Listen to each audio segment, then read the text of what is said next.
ప్రభు నామములో దేవుని బిడ్డలందరికీ శుభాలు కలగాలని కోరుకుంటూ ఉదయకాలం ముందు చిన్న దేవుని వర్తమానం చెప్పుకుందామండి. దేవుని వాగ్దానం చెప్పుకొని దాని నిమిత్తం కనుక మరి దేవుని నామంలో మాట్లాడుకుందాం.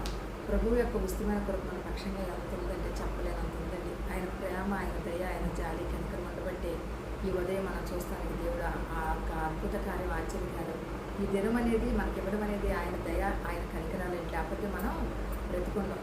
ఆయన కాపాడకపోతే మనం ఈ ఉదయం చూడలేం. ఎంతోమంది మనకంటే బలవంతులు, శ్రేష్ఠులు, గొప్పవాళ్ళు, డబ్బున్నవాళ్ళు, అధికారులు, మరి మంచి మంచి పొజిషన్స్లో ఉన్నవాళ్ళు కూడా కొంతమంది రాత్రి మరణించి ఉండవచ్చు. మనల్ని దేవుడైతే రాత్రి అంతా కాచి కాపాడి మరలా మనం ఉదయాన్నే ఆయన స్తుతించుకోవడానికి, ఆరాధించుకోవడానికి మనకి చక్కటి సమయం ఇచ్చారు. ఈరోజు వాగ్దానం సామెతల గ్రంథం 12వ అధ్యాయం 16వ వచనం చెప్తున్నామండి.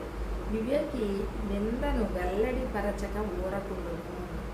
వివేక్ అంటే నిందను వెల్లడిపరచకుండా ఊరుకుంటాడంట. నింద అంటే ఎదుటివారి మీద నిందలు. చాలామందికి ఒక విధమైనటువంటి ఆలోచన ఉంటుంది, ఉద్దేశాలు ఉంటాయి. ఏంటంటే మేము కరెక్ట్గా ఉన్నాం, మేము చాలా పవిత్రంగా ఉన్నాం, మేము చాలా నీతి నియమాలతో మేము జీవిస్తున్నాం, మాకంటే నీతిమంతులు ఉండరు. లేకపోతే ఒకలాంటి గర్వం, అహంకారంతో ఉండేవాళ్ళు కూడా ఉంటారు. అయితే అటువంటి గర్వం, అహంకారం ఎవరికి ఉండకూడదండి. నింద అనేది ఇతరుల మీదది. ఏదన్నా ఒకటి తప్పు దొరికితే దాన్ని పట్టుకొని పదే పదే వాళ్ళ గురించి విచారం చేయడానికి కొంతమంది కూడుకొని ఉంటారు. అది చాలా చెడ్డ స్వభావం. ఎవరైనా మానవులుగా ఈ లోకానికి వచ్చిన తర్వాత అండి తప్పు చేయని వారంటే ఎవరు ఉండరు. ఏదో ఒక విషయంలో తప్పు ఉంటుంది. అయితే తప్పులనే రకరకాల తప్పులు ఉంటాయి. రకరకాలైనటువంటి విషయాల్లో దొంగతనం అవ్వచ్చు, లేకపోతే కంటితో పాపం చేయొచ్చు, చేతులతో చేయొచ్చు, అలాగే కాళ్ళ ద్వారా చేయొచ్చు, యాక్షన్ చేస్తారు కొంతమంది. నోటితో నాలుక, నరం లేని నాలుక అయితే చెప్పనే చెప్పక్కల రకరకాలుగా.